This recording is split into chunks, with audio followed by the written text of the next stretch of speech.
Good evening, everybody. Welcome to the Let's Talk It Out podcast. I'm your host, Alec, a.k.a. Trey Busy.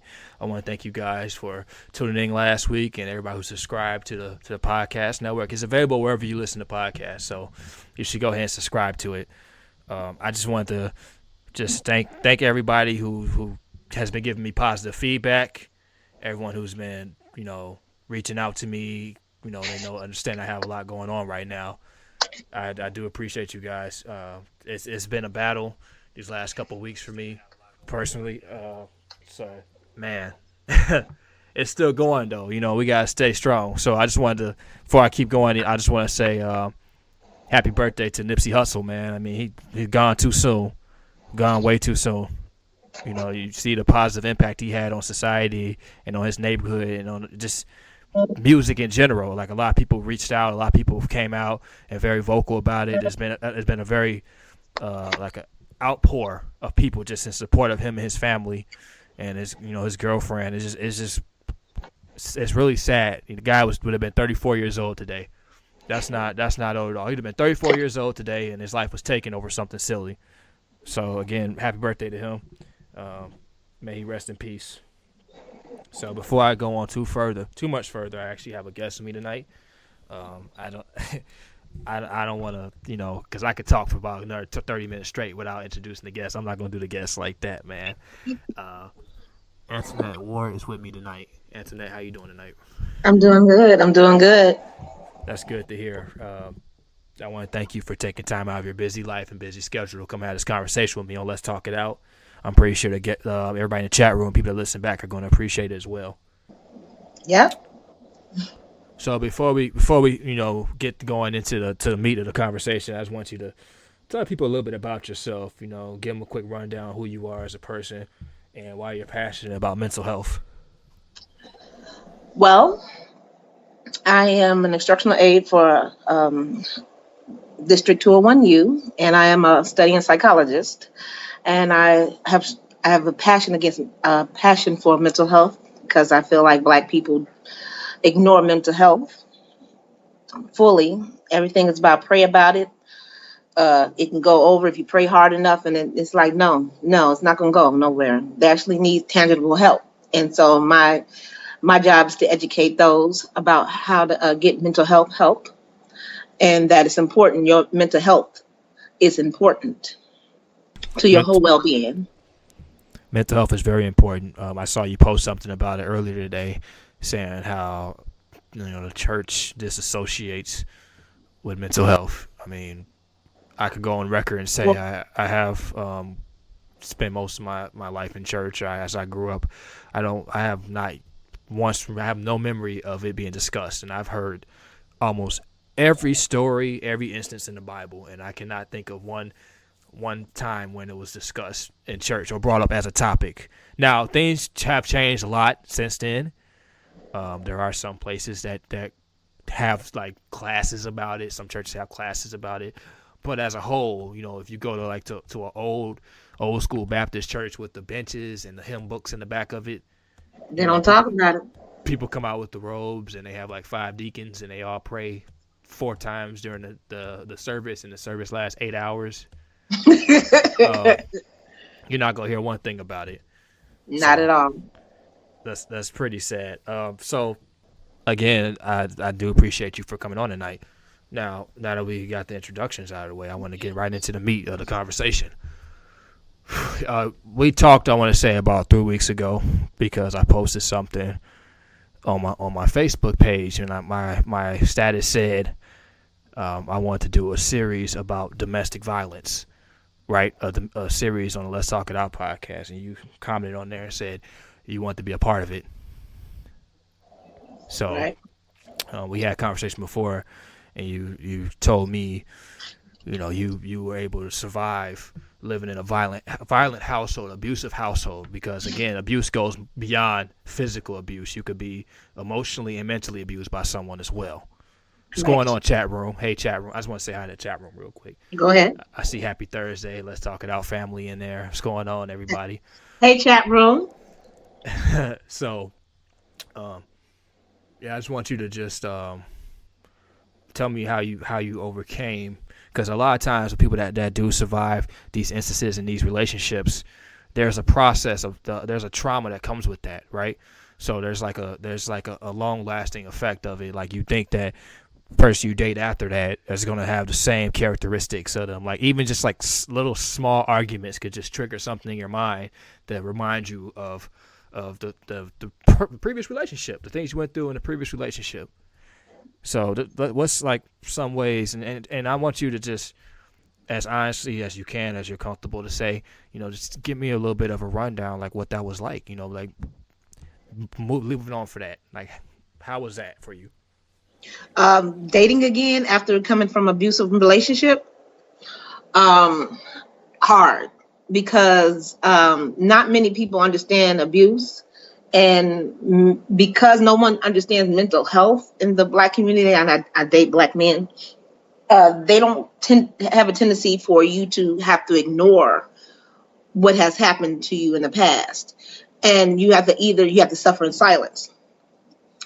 I did a paper about being a strong Black woman and had it as a schema that you have to be strong regardless and suffer in silence and stay silent. And otherwise, if you don't stay silent about your trauma, you scare people away. So learning about each other's trauma you're scaring people away, which it makes no sense to me. I said, how can we learn anything about each other if you don't know what I've been through? How can learning what I've been through be something that scares you? I mean, I'm not going to, if I'm able to talk with you out what's going on, what has happened to me, I'm more able to trust you, to understand that you're not going to do the same to me because you actually can hear me. So they have a tendency not to hear or want to hear or to ignore. There's like, oh, I'm not that person, but there's certain little things that someone can do and say can trigger that person. Not everyone goes through trauma. Me being abused by my ex-husband is just one form of trauma, but everyone has things. Not everyone, but most people have some trauma that they've been through, and we want to respect that. I feel like we need to. I feel when women start to date after being traumatized, they don't get the benefit of the doubt, and we have to self-silence, and I feel that does a disservice to the woman and just cause more trauma, because being silent about what's happened to you it's not ever helpful. So I try to be more as vocal as possible about what I've been through to get other women to be vocal too, because no one has to suffer in silence. No one has to be silent about their abuse, and no one should. And if I just give this little tidbit, someone should, if you're going to be with somebody, they should be willing to hear what you've been through. They should be willing to have ears to hear that. Yeah, I mean, first and foremost, there should be very open communication with someone, and exactly. there should be a level of understanding as well for people, because, and again, like you said, sometimes people brush certain things off because they haven't experienced this. They don't understand the magnitude of what certain actions can mean to somebody else, and it could be something simple like I don't know, some people just like talk loud, so like they can actually sound like they're raising their voice at you, and that sound of them raising their voice could put you in that situation of when you were being abused by someone, right? Exactly. So I see in the chat room, Natty said, yes, girl, I experienced that as well. When you start open up with someone, they think, oh, something is wrong with you. EJ4312 says, I know a guy who broke up with his girl. When she told him about the trauma she endured as a youth. Wow. That's terrible. And that should not be. That's disgusting. That's disgusting. And it's like we have no backbone. Just because someone tells you something that's in their soul, what happened to them, does not make them person even less to love, less to accept. I don't understand. I think there's a falsehood that people that go through these things are they're crazy or they just don't know how to act inside a relationship, which is not true. Just because someone goes through something in their past They just want to talk about it. They don't want to actually act out or put it off on somebody else or even talk about it a lot, but just hear me out. Hear this, what I went through. Hear me, understand me. You might not be able to truly understand, but you need at least empathize. In psychology, they have this thing called unconditional positive regard. What it means is when someone says something to you, no matter what that person says to you, you still regard them positively, regardless of what comes out their mouth. And many people don't want to do that. Again, I'm going to say that again. It's unconditional positive regard. And many people don't. This is what psychologists have to have in order to even sit down and listen to others and their trauma and to help. And I feel like we need to do that with each other, period. But not many people feel like they're strong enough. They feel like they have to have a certain kind of strength. No, you don't have to have a certain kind of strength just to hear and just to listen and just to be a listening ear. You don't have, there's nothing extra you need to do but just to hear and just not dismiss. Because people can be dismissive too. Oh, yeah, I want to hear that about it. I want to hear about that. I said, but if you're not going to hear this, well, this is what's on my heart. Can I at least tell you? I don't want to hear about that. That's a lot. I get that a lot. I made sure I put that in the chat room. I wanted people to unconditional positive regard. That's again, it's still crazy that the story that was put in the chat room about somebody leaving someone because they told them about something that happened to them, a trauma that they experienced as a youth. Well, first of all, it takes a great deal of courage for that person to open up to you about it. You know, that's really not easy. A lot of times people go through things and you never know because they feel like they'll be judged for telling you. That's one of the bases of the podcast is everybody's able to come have a conversation and be as open as possible because there's people out there that have experienced the same things you've experienced. They're dealing with it now. You literally never know. Somebody could listen back to this show later on and hear the conversation, and it could be something that they're going through right now. Right, Antoinette? So, like when you said it was very hard for you to move on because I'm going to ask you this before I go on further. Have you been to any counseling sessions? Have you been to therapy? So I've been in therapy for on and off for many years. I even went to Christian therapy when I was actually married and going through. I went to Christian therapy. I will say it was so ineffective. So ineffective. There's a clear difference when you do go to secular therapist. I prefer, me being a Christian, I am a Christian. So everyone know I'm a Christian. I say go to a secular therapist. It will be more beneficial to you and they will understand the many levels of the kinds of abuse and that no one has the right to abuse you in any form or any way. You're not the cause of your abuse. And so when I go in the Christian counselor, it was seeming like I was somewhat the cause of me being abused. And that's what I was coming away from. That's what I got from it. I was like, this does not even make any sense. I was like, how can I be caused for somebody physically harming me, mentally harming me, financially harming me? How can I cause somebody to be negative towards me? You cannot cause no one. I'm going to say this. No one deserves abuse. No one has the right to abuse you. No one. You cannot cause somebody to abuse you.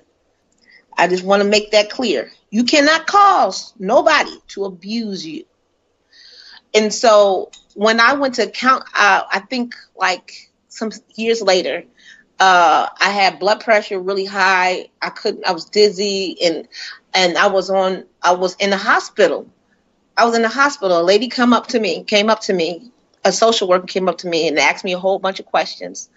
And so I got into a system for abused women and I got counseling that way. And that helped me and empowered me to understand what I was going through and it was abuse. And there's different forms of it. Just because somebody's not punching you in the face does not mean it's not abuse. I just want to let people know that Physical abuse is not the only form of abuse, and it's actually not the most damaging form of abuse. Emotional abuse, mental abuse stings more, stays with you longer, and scars are longer to heal. I just want to touch on a couple things that you said. You said Christian therapy is not as effective as, I don't want to say secular. That word sounds kind of too Christian-y to me. Regular therapy, because, and I want to ask you. I mean, I don't want to go into detail, but what exactly did she say to make you think that it was your fault that you were abused? The Christian therapist, like, what did she say? And I don't want to rehash old wounds, but I just want to get some clarity on that, because she made me write down and pay attention to everything that I was doing. So she pretty much did some type of self-examination of you, and made you write down on a piece of paper, probably. Yeah. Things you were doing.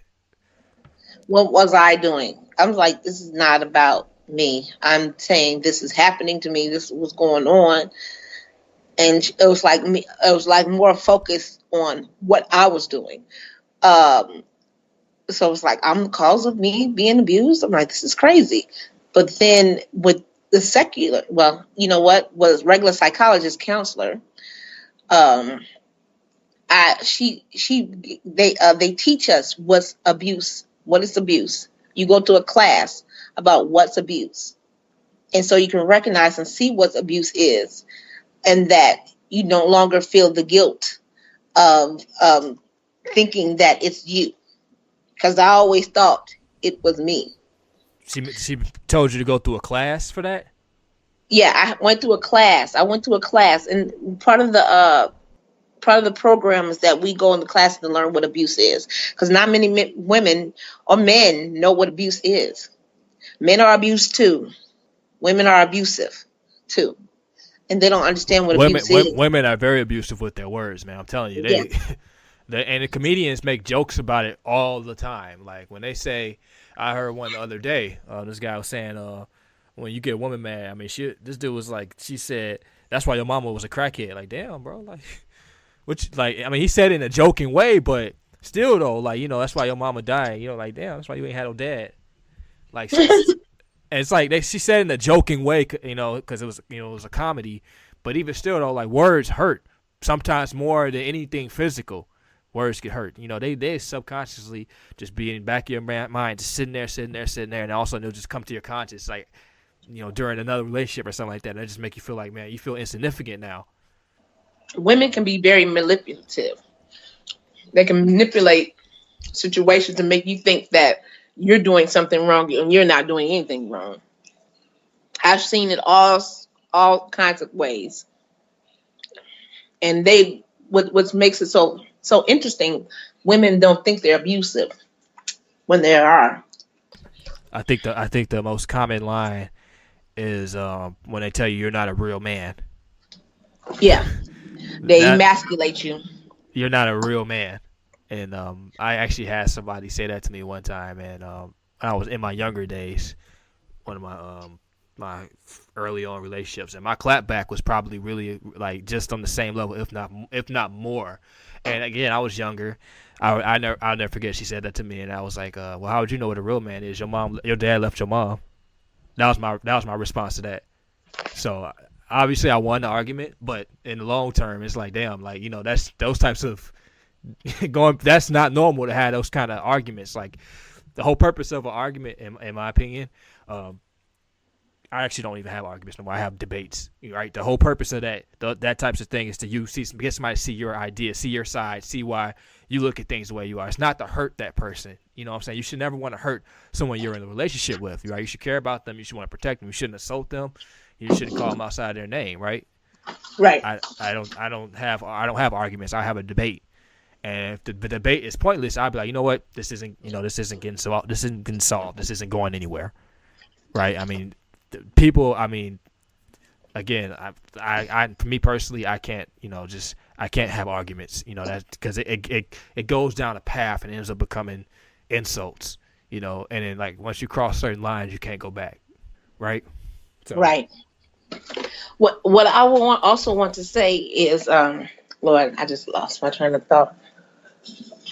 when words are being said, they can cut even deeper and than anything else, anything a physical punch can do. What women, and I'm saying this, women have to understand is that a man is a man regardless his social status, his social economic status. He's a man regardless. He's a man because he's past the age of 18. He's a man. And so there's nothing else that makes him more of a man or even less of a man. And I want to just make that statement. A man is a man. So what kind of man, it is up to debate. But a man is not less of a man just because of that. I feel that's so abusive and so belittling in so many ways when women do that. And they might not think it is. I think one thing I've seen is a lot of times on social media these days, women call men trash or say they're not a real man because they're not willing to pay for certain things. Yeah, no, it's not. And I'm like, the economy is in a shithole right now. The job market is terrible. It's like, some people, things are not like they were in the 80s and the 90s, man. Like, I mean, everything is so inflated now. A man might not be able to give you $2,000 for a purse. That kind of thing. I'm just saying. People don't realize it. I no longer judge a man if they living with their family members. Man, I wish I lived with a family member.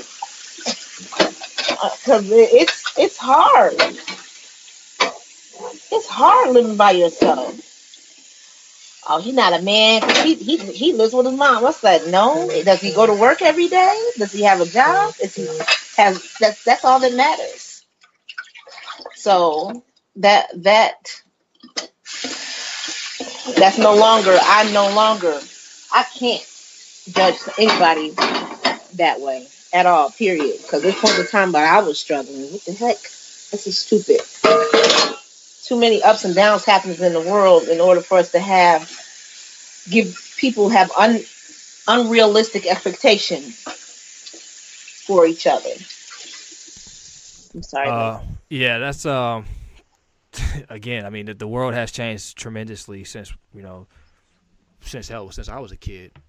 And again, it all stems back to how people are being raised, right? I mean, things that they're exposed to. They think it's normal to talk to people a certain way. They think it's normal for things to get done. I mean, it's crazy, man. Like, just some of the things that you observe, just like the habits. Even you see, like, it's people that you don't know personally, but you can tell by the things that they post, the kind of life they live in, or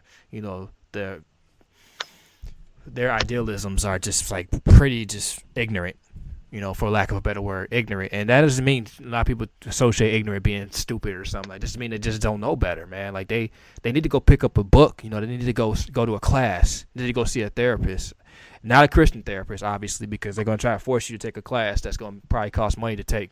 So they're gonna make you go through like a bunch of classes through the church. Like, oh well, I recommend you doing this class, and this class, as opposed to a therapist who actually sit down and actually listen to what you're saying and being able to give you wise words and give you advice and tell you different ways to cope with it. If God forbid, I'm kind of still stuck on the fact that the Christian therapist told you it was your fault that you were abused domestically. Yeah. I mean, that's just it's never your fault, that you're abused. Now, I would say that, but I say that with like an asterisk, because at a certain point in time, you have to realize it's time for you to move on, right? Right. So after a certain point in time, it goes from you just being abused and not being your fault to you actually being your fault for not understanding that it's time for you to work towards moving on. Now, I understand that it's not something that's just going to happen in one day. In most cases, like, you may live with somebody and you may have kids and all that, but you need to come up with a strategy to move on. You shouldn't just live in that. And a lot of times they say, oh, because we're together and we have kids, we got to work it out. we're married. We gotta work it out. I mean, I joke around with the whole married thing. I tell people like, when was the last time getting black people getting the government involved worked out for us? I joke around with that thing, you know. But just saying though, like in all seriousness, a lot of times people are a little hesitant to move on. They just think that's just something they got to deal with, because when they're standing before the pastor, he says, you stay with them through sickness and through health, for better or for Sickness worse. due to health, better for worse, but not abuse. But not abuse. I was married for 16 years. It took me 15 to devise a plan to remove myself from that situation. It takes everyone a certain amount of time. I don't want people to put themselves down if they're inside of an abusive relationship, and that the fact that they have not left. And the first thing is to acknowledge what you're in, and then make steps to remove yourself from there. And it takes some longer, because it's also a mental thing. There's Stockholm syndrome, when you sympathize and empathize with your abuser. And there's people that have those different syndromes that keeps them inside that. And it's hard. I want to emphasize this enough. It is hard to leave abusive situations. It's not easy to do. Especially, I'm gonna come with me. I got married when I was 19, so I was really young. So I was young at the time. I got divorced when I'm 35. See that long? That's many years in between. I spent most of my adult life married to an abuser. So, 16 years married, right? Correct? Mm-hmm, correct. You got divorced at 35. I'm 38 now. But you got divorced at 35, right? 35, yes. Holy shit. Wow. That's literally your whole adult life. Yeah, my whole adult life. Man, you ain't have no time to go have no hot girl summer or none of that, man. Nah, I'm having that right now. No, I was kidding. I'm trying to get it in. No, I was kidding. Oh my God, man. I be getting into trouble at church, man. It'd be like, Antoinette, why you got that on? What you talking about? Stay off my stuff. Mind your business. Mind your business. I thought in the church that you're supposed to come as you are. That's what I thought. Yeah, whatever, man. They be on my stuff. Look, you can't be having no hot girl summer at church. I'm sorry. I'm not talking about on church. I'm talking about on my social media, man. I be having they be all up on my social media talking about inboxes and people say stuff. Look, when church folks send me invites, I'd let that mug sit there, because I'm like, you know what? I'm too authentic. You guys are used to they're used to having watered down. I'm 95% proof alcohol. You said 95% proof. Yeah, that's only 5% watered down, and that's because my mom on there. I can't keep it too real. My mom's be saying I can't be disrespectful. Grandma be on there and all that. That's why I'm like 95% pure alcohol. That they like the watered down stuff, so they can't be on my friends list.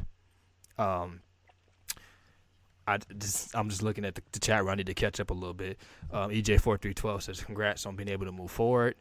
My mom said hello everyone. We got called silly. It's just I'm always, and I understand that when you're with someone, you feel like that's the person, you guys get married at a young age, but man, like 16 years from 19 to 35. And then also think about the fact that, former guest on the show, Max, said he was sober from 20 to 31. I'm like, Jesus Christ, man. Just not have any alcohol from the age of 20 to 31. That's incredible, to be married and be with someone from 19 to 35. I mean, those are incredible feats, man. Like, in all honesty, this is the way society is now. It's like it's people hear things like that and they're like, wow, Yeah, people. Each time I tell people that, they be like, "Wow!" Like I just ran a marathon or something and won. Yeah, that's definitely a marathon. That's not a sprint. That's a marathon. 16 years from 19 to 35. You can't even get nobody to be faithful for 16 months these days. Like Joking. 16. EJ 4212. So on average, a woman will be in an abusive relationship 7 times before she leaves for good. Will be abused in a relationship 7 times before she leaves for good. Oh man, that's. I mean, it. Man, this conversation. So like we said earlier, there's different forms of abuse. There's like physical, there's mental, and there's emotional abuse. I mean, mental and emotional are tied together pretty There much. is financial abuse. There is such thing as financial abuse. I need to add that in there. Would that be like in a subcategory under mental abuse? Because in your mind, you're like, this. I need this person to take care of me, kind of thing. Like I need their money, or Okay, this is how financial abuse works. I'm gonna use me because I was financially abused. My ex-husband is in the military. We have three children together. He military. He has to take care of us because he's in the military. He's obligated to take care of me and the 3 children. That's in the law. That's in military law. This person will take all the money out the account and give it to himself and wouldn't pay any of the bills. That's financial abuse. When they hold your money, what's supposed to be taking care of you, and they hold it to themselves, is financial abuse. They give you a little few dollars and then tell you that they pretty much own you. Although you're doing things together, you're married, you're in a committed relationship, it's financial abuse. so he took all the money out the account, and you said you guys had 3 kids. We have 3 kids together. Took all the money out of the account, and then just like wasn't gonna give you nothing. Took it all out for himself. Mm-hmm. What was his reasoning for doing that? Like, what was the goal? I have no idea, but that when he did that, that was the last straw. I just like, so you're not gonna. And what made it so crazy, he was gone. He was deployed. He was in another state. I was here in Illinois, and I forgot what state he was. I woke up, I was about to pay the bills, and then all of a sudden there was nothing in there. Wow. And I said, so I'm like, so what happened? What did it go? Oh, I got mad at you. I said, you got mad at me? What did I do to make you this mad? So we're not paying bills. That you took all the money and only so the money can go to you. And first of all, it's illegal for him to do that. It's illegal for him to do that. And the fact that he did that is crazy. But now he has to pay me regardless in the divorce. I'm sorry. I'm not saying that I know it kills him to have to pay me, and I'm not even with him. Can't even touch me. Can't even look my direction, but has to give me money. That, my friends, is the very definition of the word karma. Whatever you send out there in the universe, it'll come back at you. If you decide not to pay your wife, who has 3 kids, the money that's necessary to pay the bills, your court system is going to fuck you later on without Vaseline. That's how it works. Exactly. Oh, I think that's the reason why he hates me so bad. Well, I don't feel like he always hated me, but I mean, he despises me right now, and I don't really care. I'm free, I'm healing, and I'm able to help others. Power and control is always an abuser's goal. They want to feel like they're dominant over the situation. They want to feel like that you need them, right? That kind of thing. Like you need them, They don't want you to feel like you have any say-so, because deep down inside, there's probably some kind of insecurity in them, feeling like they're not worthy of being with you, or again, like you'll leave them. So they feel like that they have to talk or do things a certain way like again, that's the whole thing with the money thing. I mean, just so he can feel like he's in control of the situation, which Exactly. I mean, I'm be honest. I mean, if you're paying the bills, I never heard of a woman saying she's going to leave a man because he's paying the bills. I need to go do a research on online real quick, do a quick quiz, a poll real quick, and just see how many women will leave a man that's paying the bills. I don't. Most of the women on there, that goes back to what we said earlier about them saying, "Oh, you ain't a real man because you can't provide, you can't do this, you ain't gonna pay all this, you ain't gonna do all that." That's counterproductive with that argument. Right. And that he said she laughed right with you when you laughed at what I said about the court system. But I mean, just it's kind of true. I mean, hell, like I said, karma is very real. That's why whenever I can, I do what I can for others. Yeah. I do what I can for others if I'm able to. If I'm not able to, then obviously, if it's out of my realm of being able to help, I can't do it. But if I am able to, I'm not going to just not do it because I'm always willing to help in whatever way I can. So, now earlier you said that you were in therapy on and off. Are you currently in therapy right now? Yes, I haven't been. Yes, I am currently in therapy right now. I haven't been for the last several weeks during the summertime because I've been too busy with family and enjoying my summer, and so I kind of missed my session. But I am currently in therapy, and therapists do seek therapy. It's probably a good thing, and it helps. It helped because I was blaming myself and feeling like I wasn't worth fighting for. He didn't want to do right, and I had to force myself to divorce him, and I felt worthless, unvalued. And so I couldn't get myself off the fact that I had to divorce my husband because that's all I knew. That's all I knew. I wasn't a good enough wife for him to want to take care of, or he didn't want to take care of the children. He just didn't want to be.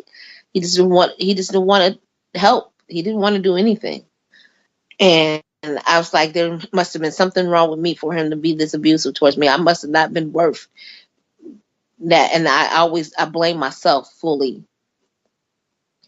And but it was him. It was his control. He wanted to be controlled. There's something inside himself that he didn't feel good within himself, and that's the reason what made him abusive.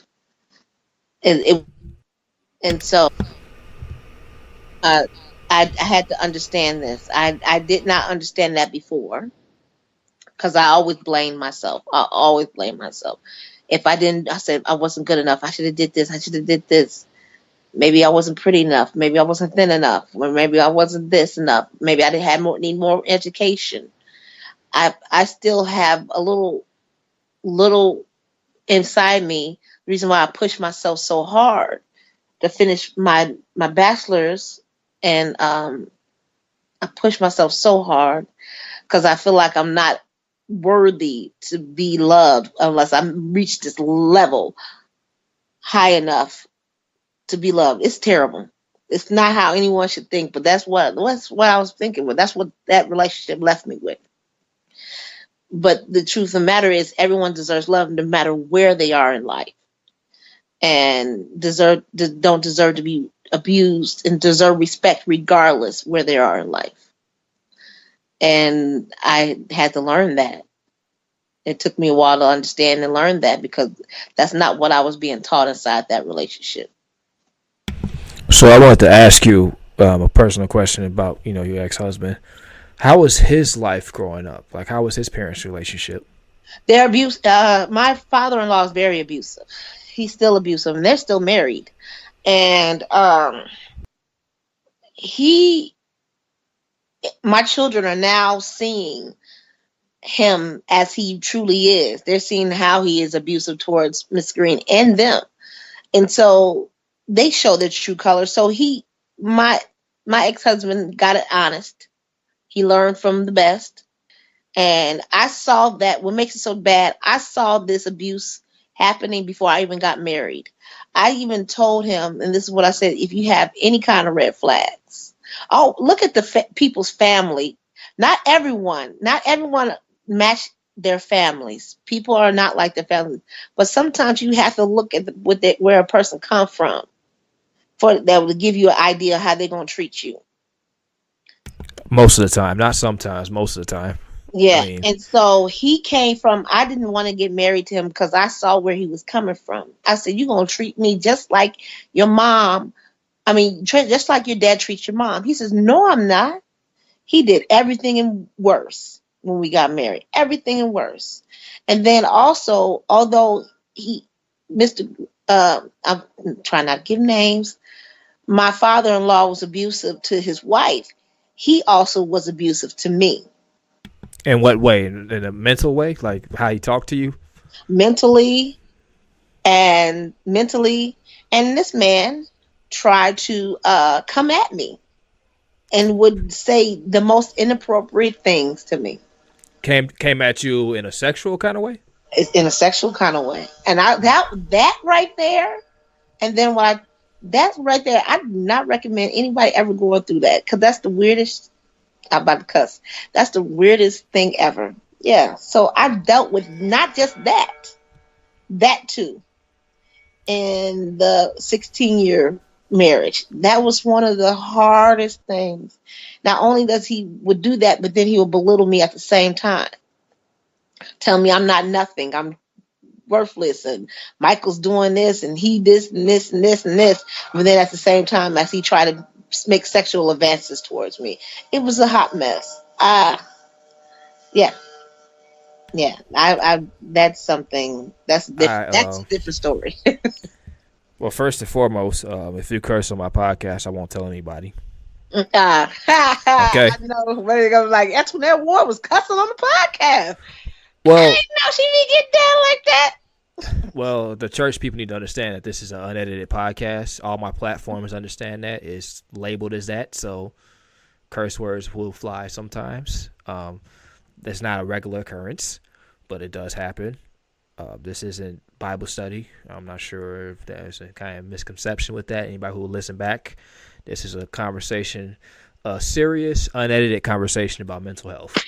Because if you're being honest, I mean, day-to-day conversation, some people use swear words. I mean, it's just how it works, Just right? how it be. That's just how it works. This isn't Catholic Bible school, man. Like, this is real shit on here. I'm sorry. It's just Exactly. it's real, man. Like, this is passionate stuff. She just said that her father-in-law came at her in a sexual way, and cursing is crossing the line. The conversation wise, cursing is Man, crossing the line, right? right. The I the was the the level of abuse that this woman has been through and has survived, both, she said physical, financially, mentally, and emotionally. She has overcame that. She's still in therapy to this day. Just learn to move on from that, because 16 years is a chunk of your life when you're only 38, um, right? yeah, I'm only 38. That's a huge chunk of my It's a life. huge chunk of her life, and she's learned to overcome it. And there's people that are going to listen back and get upset because I said fuck a few times on my podcast. Oh well, so what? Whatever. Hey, chat room, how you guys doing tonight? I just want to check in with you guys. I see B. Live Show says narcissistic, self-centered, and self-preservation Exactly. is an Exactly. abuse life. No one else really matters. Narcissist. He was. That's 100% true. That's 100% the gospel truth, as they like to say in church. So right now we're at the 45-minute mark. Antoinette, I wanted to ask you if you had any last words you want to give to people in the chat room. Any last bit of advice. If you want. Well, there's never too late to come out of abusive relationship or any kind of abuse. There's never too late. No, it's not your fault that you're being abused. You should not take on the responsibility of that. And there are certain avenues you can go through in order to get out of abusive relationships. And women can be abusive too. I just want to emphasize that women can be abusive too. Um, it it's a daily healing thing for me. I'm despite all of I went through, I'm pretty normal. I'm gonna say this, I'm pretty normal. Um, I've dealt with it the best way I know I could. I think when I know you probably see sometimes what I post on Facebook and stuff like that. I'm very open and I'm very honest and I'm willing to talk to anybody that's willing to hear me out and I'm willing to listen too. So, and everyone deserves to be loved and everyone deserves to be heard. I think that's about it. That's all I got. Now, when you say you're pretty normal, like, can we get a definition of the word normal? Because there's a lot of unique people in the world, and there's a lot. What do we describe as normal? Like, what does that mean? I don't have no neuroses, no neuroses. I don't have any. I'm not on any medication. I'm not. Besides a little PTSD, a little bit. I don't really have. I don't dwell there. I'm not there. I live life and I'm happy. I'm pretty happy where I'm at right now in life, and I didn't let it affect me as some people have. It affects people differently. It did, but it's not controlling my life. Well, And Antoinette, I was just busting your balls a little bit. I didn't think you was gonna give me a real answer. oh, I'm sorry. No, no, thank you for that. That was very elaborate. I'm sorry. I was like, oh, you Oh, know, I had an answer to right. it. I was like, oh, she has an answer to it. I was just messing around. Most people would have just laughed and moved on.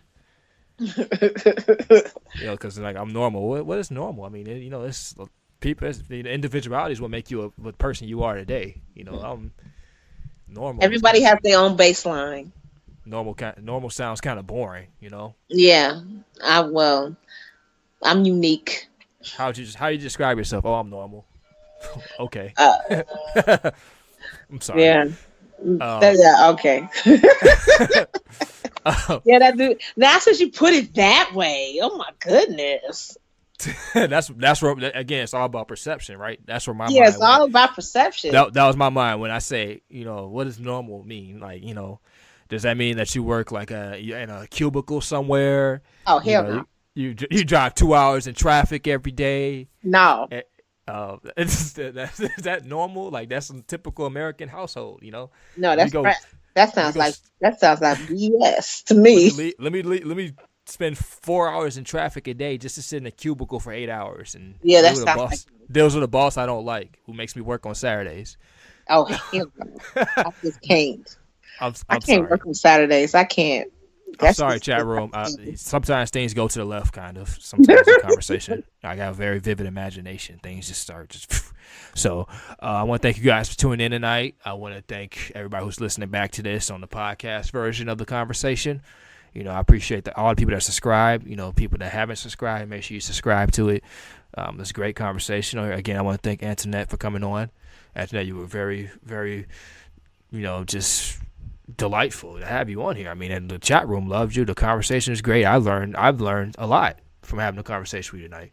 Thank you, thank you, thank you, thank you, thank you. I appreciate it. Hey, chat room. So I look forward to talking to you guys next Thursday. If something changes on the time or the day, I always let you guys know. Or sometimes I do pop-ups. You never know. Just pay attention. Look at your phone if you're subscribed to Mixler because, hell, you don't know. I can go live tomorrow night at midnight. You never know. So, again, you guys have a good week. I look forward to talking to you guys. Okay.